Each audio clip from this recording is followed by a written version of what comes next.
За Apple event-ийг 15 минут тайлбарлав Event гинэ. боллоо. Яг юу танилцуулсан бэ гэдгийг нь ойлгомжтой байдлаар тайлбарлая. За. Өнөөдөр За хамгийн ихэнд бид энэ YouTube ингэж full screen багтай scrollчлах болж штэ.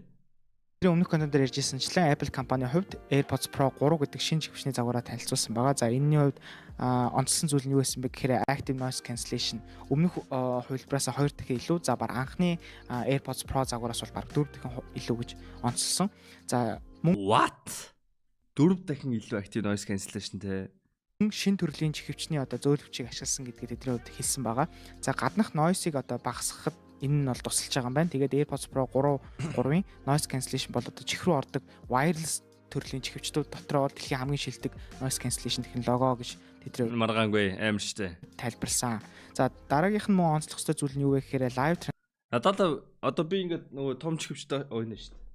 Энэний noise cancellation амар л мундаг зундаг яриад идэв. Тэ надад AirPods Pro 1 байдаг штэ надад.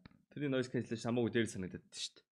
Энэ нэг жоо сууж хагаад. cancellation гэдэг WWDC үеэр бидний хувьд нөгөө нэг ярьжсэн одоо функцийнуудын загвартай хамт орж ирж байгаа шиг байна. За энэ нь яадаг вэ гэхээр би ингээ гадуур явж хахад нэг хүн надтай испанаар ярихад надад англиар сонсогдно. Би англиар ярихад тэр хүнд испанаар сонсогддог тийм технологи гэсэн үг. Гэхдээ хэрвээ тэр хүнд AirPods ямар нэгэн байдлаар байхгүй байх юм бол би зөв утсан дээрээ тэр испан текстийг ингэж харуулж болох юм байлээ. За хэрвээ хоёр хүн хоёулаа AirPods Pro-тай байх юм бол Comprare жоохон ингэж арчуулж байгаа жоохон хүлээж сонсон. Тэр нь жоохон нэг юм awkward мэдрэмж өхөр санагдсан. За voice-ийн хувьд бол жоохон natural сонсогдно. За орчуулгатаа үгчлэн биш агуулгаар нь ер нь бол авч орчуулж байгаа гэдгийг Apple-ийн зүгээс онцлсан байна. За мөн AirPods хэрэглэдэг хүмүүсийн дунд нэг асуудал байдаг. Тэр нь юу гэхээр чихэнд таарахгүй байдаг асуудал. За энэ удаагийн чихвчний загвар дээр болохоор Apple-ийн зүгээс илүү анхаарлаа хандуулад 10,000 хэрэглэгчийн чихний хэмжээн дээр юм анализ хийгээд 100,000 цагийн хэрэглэгчийн одоо судалгаан дээр үндэслээд ийм 5 төрлийн зөөлөвч гаргаж ирж байгаа. Тэгээ энэ удаагийн энэ чихвчний зөөлөвч нь бол өмнөх одоо загваруудаасаа илүү их олон хүнд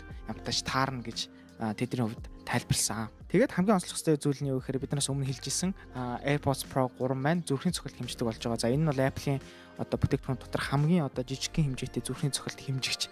За энэ for what? Йоо хараад нөгөө Samsung Note 5 билүү. Тэрнээс хойш л хараад идсэн зүрхний цохилт хэмжигч яг ямар хэрэгтэй гэж энийг байлгаад идэм бол. Хэрэгтэй. Ямар хэрэгтэй? Шалгаар шатаал. Үгүй энэ нэг шалт хэрэггүй зүгээр гимик шийдэхгүй юу? Тий, цусны даралт амьдрал нөлөөтэй юм байхгүй юу? Зүрхний цохилт солрол ачааллаад дийлэхгүй үхнэ. Вау. Тэгээд яг чихвчтэй болохоор л тэгээд өөрийнхөө ачааллаад дийлдэг байгаа мó те. No. Миний зүрхний цохилт дандаа нэг 50 эдтэй байгаа дүүгээсээ. Тэгээ ер нь бол нормалаас бага цохилдог. Одоо тэ буцаа ихсэн мэл. Мань нэр даралтын аппарат болсон шүү дээ. Fuck.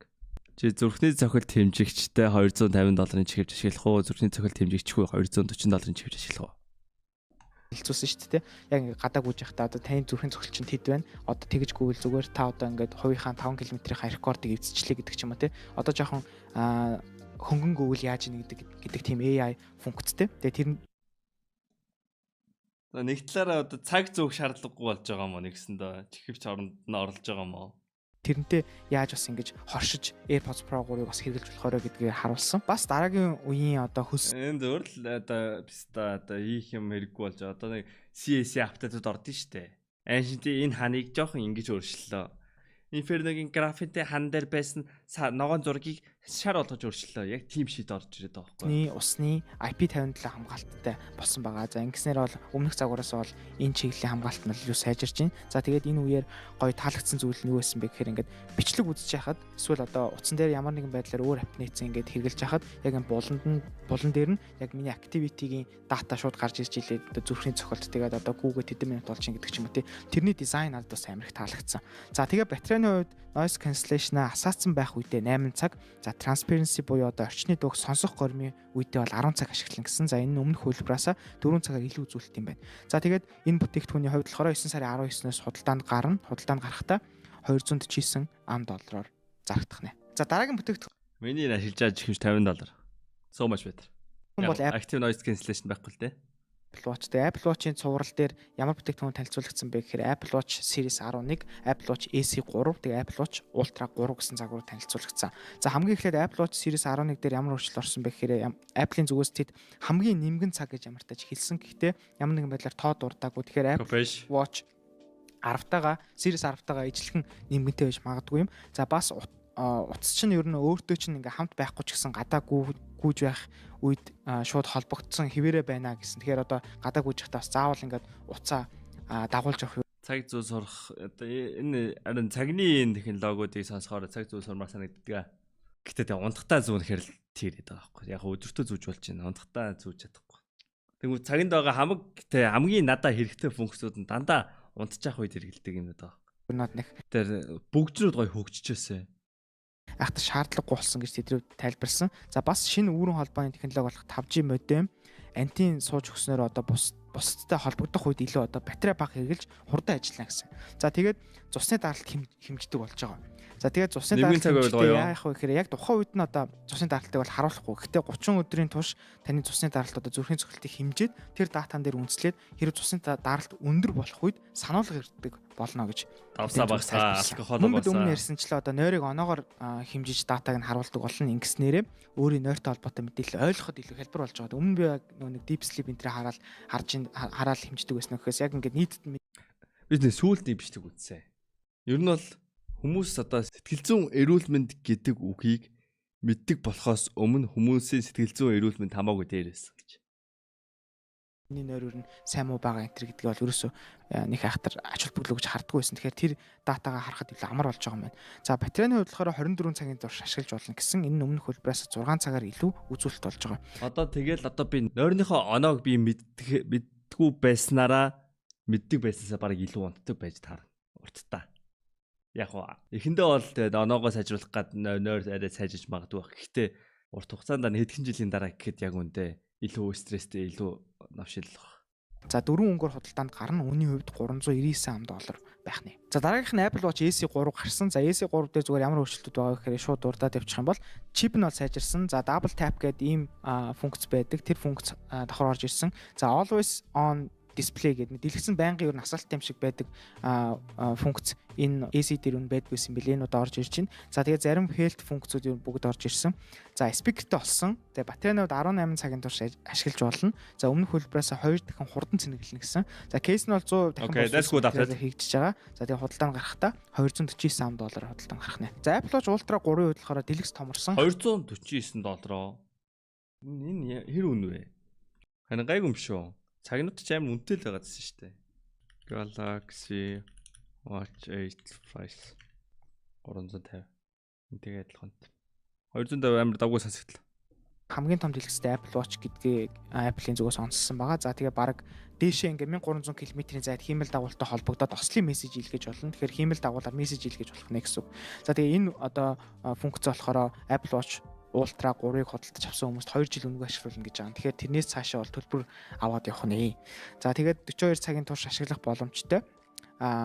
Энэ нь өмнөх хөлбрээс 6 цагаар илүү үзүүлэлттэй байгаа. Монголд хуучин iPhone-оо өгөөд шинэ iPhone-оо юу гэж $100 нэмээд авдаг тийм юм байд юм уу? Америкт амьдардаг найз, Японд амьдардаг найзууд бүгдээрээ л тэл амар хямдхан шинэ юуг нь аваад идэв шүү дээ. Монголд яа байдаг болцсон. Okay, that sounds good to me now. Худалдаанд гарахдаа $799 худалдаанд гарах юм байна. За эцэст нэг Apple-ийн зүгээс хүн болгоны хүсэн хүлээж ирсэн iPhone 17 цувралаа танилцуулсан. За энгийн загвар болох iPhone 17 дээр ямар өөрчлөлтүүд орсон бэ гэхээр Гэхдээ амар үнэтэй шүү дээ. Монголд авангууд 8 сая маяг шаарддаг лөө юу гэлээ. 4 сая 300 128 ч гэсэн.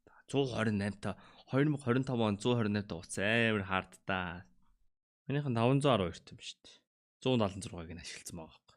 54.2 GB application 86 GB видео энэ одоо бодвол нэг кино series л татсан баг. Зүгээр миний систем дата нь 28 GB шиг. What the fuck?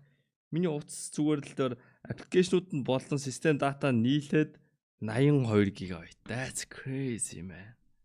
128 бол амар хард юм байна. Yes, I have 40 GB of porn.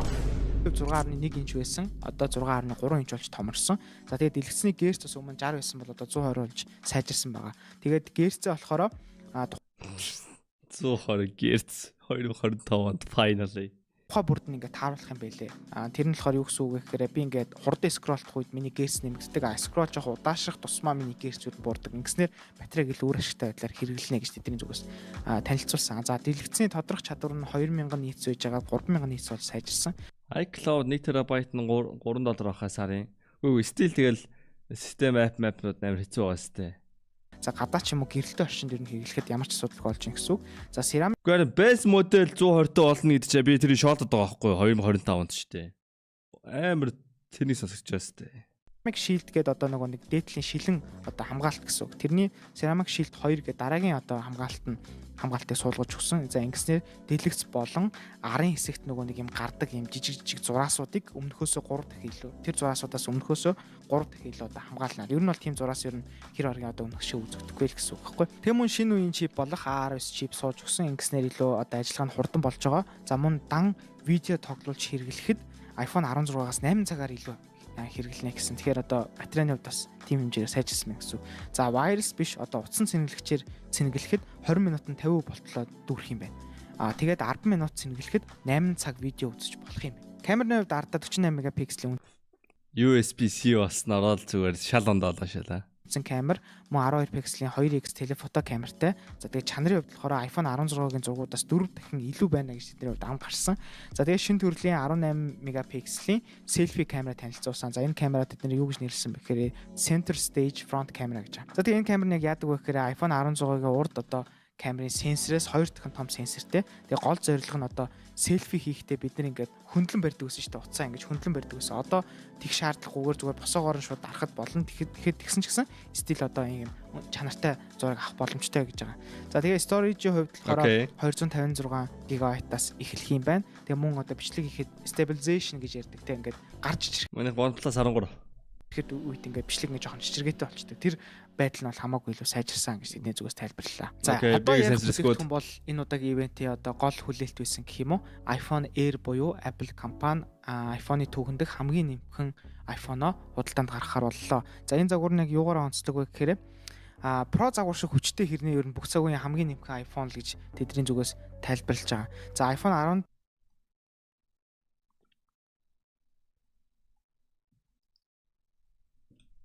iPhone Air with 564 юм уу? Galaxy Edge 5.8. Okay. iPhone got this. 7 загварын зузаан бол 795 мм. That's sick man. The Galaxy Edge бол амар нэмхээр тэрнээс нэмх юм шүү дээ. iPhone Air-ийн хувьд 5.6 мм буюу хэрвээ та промошныг нь үзсэн бол яг юм хуруунд дээрээ тогтож харуулдаг байгаа тийм. Ер нь бол маш нэмгэн гэсэн үг. За дэлгэцний хувьд болохоор iPhone 17-оос арай том дэлгэцтэй 6.5 инчийн 120 Гц дэлгэцтэй 3000 нийц хүртэл тодорно. За тэгээ өмнө ярьсан Ceramic Shield 2 хамгаалттай.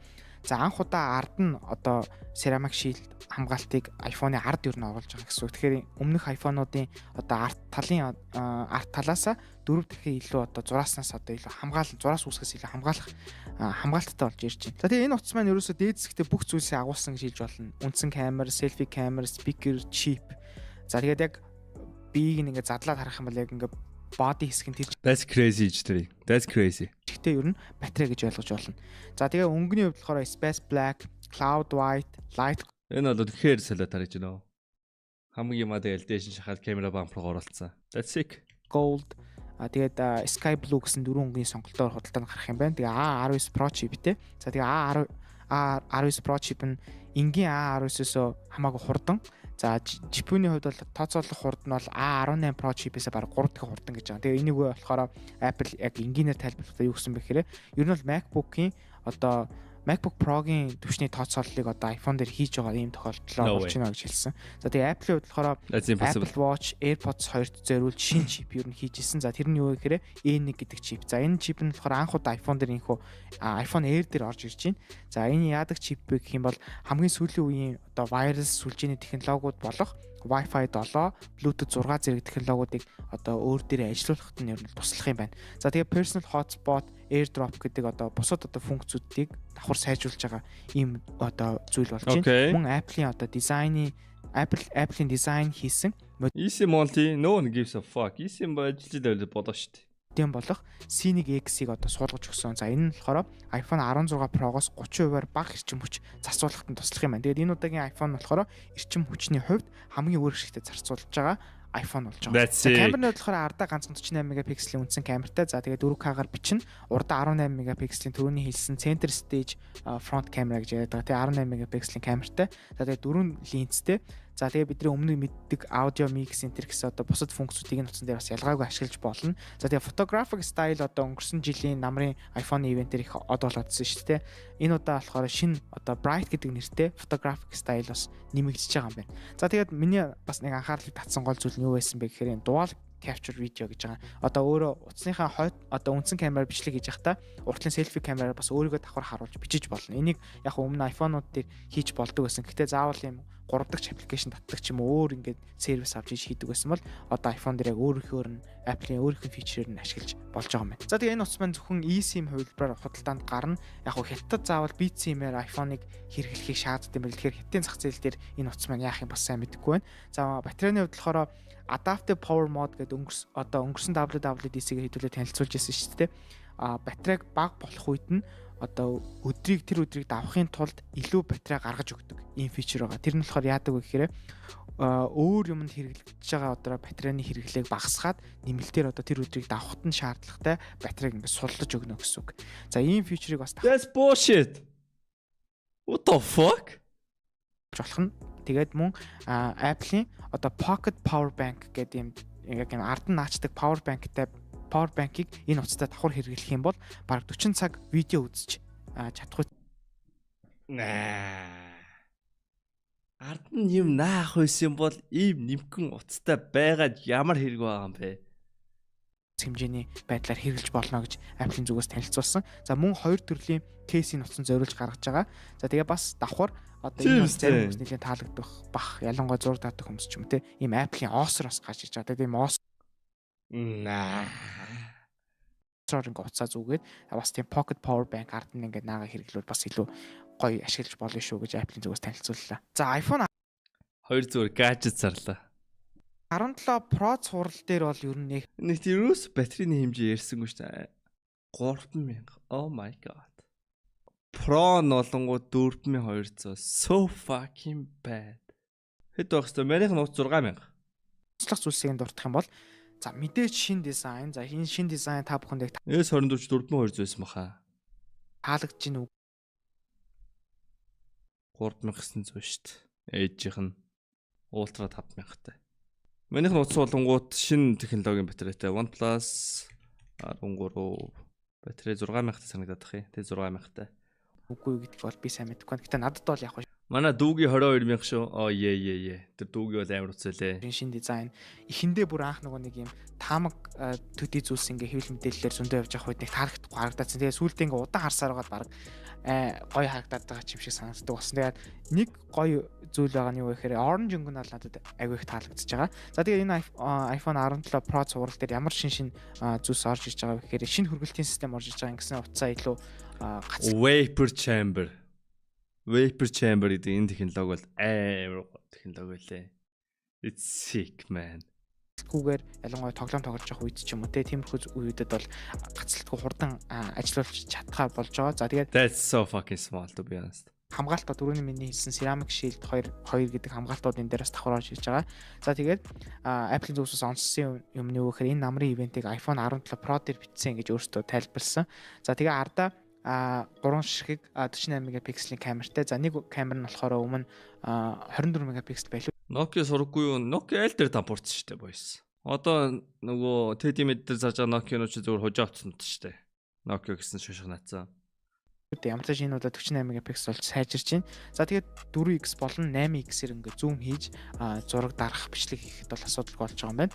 За тэгээд сенсор нь болохоор өмнө iPhone 16 Pro загварын сенсээс 56%-аар илүү томорсон. Ингэснээр илүү зургийг илүү дэтейлтэй шанартай авахд туслах юм байна. За тэгээд шинэ кейс танилцуулсан. Мөн шинэ OS-роо бас энэ дээр ашиглаж болно гэж хэлсэн байгаа. За тэгээд энэ удаагийн iPhone 17 цувралын хувьд болохоор үнийн хувьд гэх юм бол энгийн iPhone 17 $799 худалдаанд гарна. iPhone Air-ийн хувьд 999. Юу вэ? 600-өөс хэдүүлөө? Үнийг 800 давцсан байж санагдаад ах юм. 799 чи буцаа хямдарсан гэсэн үг үстэй. бодлоо гарах юм байна. iPhone 17 Pro бол 1999 доллараар iPhone 17 Pro Max загвар болохоор 1199 доллараар гээд Pro загварууд дээр бол нэг 100 доллар нэмэгдэж явах шиг байна. За энэ удаагийн намрын Apple ивент нэг иймэрхүү болж өнгөрлөө. Тэгээ iPhone 17 цуврал дээр та бүхний хувьд ямар сэтгэлтэй байна? Бас комент хэсэгт бичиж үлдээгээрэй. Надад яг зөв миний хувьд зүгээр таалагдсан бүтээгдэхүүнүүд нь юу байсан бэ гэхээр хамгийн ихэнд AirPods Pro 3. За тэгээд энэ iPhone AirPods Pro 3 $250 гэж байна. $250 ч төгрөгөөр хэдий. Яа, юу вэ? AirPods Pro Монголд сая 500 зарах тамараг. Мен анхны AirPods Pro-го аваад аим сэтгэл хангалуун авсан. Тэрийг би хитээр авлаа. 450,000 төгрөг авч ирсэн надад юм. Юу $250 байсан юм. Тэгээ доллар тийм юмтхан байсан юм уу? Доллар л тийм юмтхан байсан байж тарах гэдэг те. 450-аар аваагүй багтаа. Би 450-аар авсан гэдэг юм. 650-аар авсан юм болов уу? Тийм л бааш тарах гэдэг те.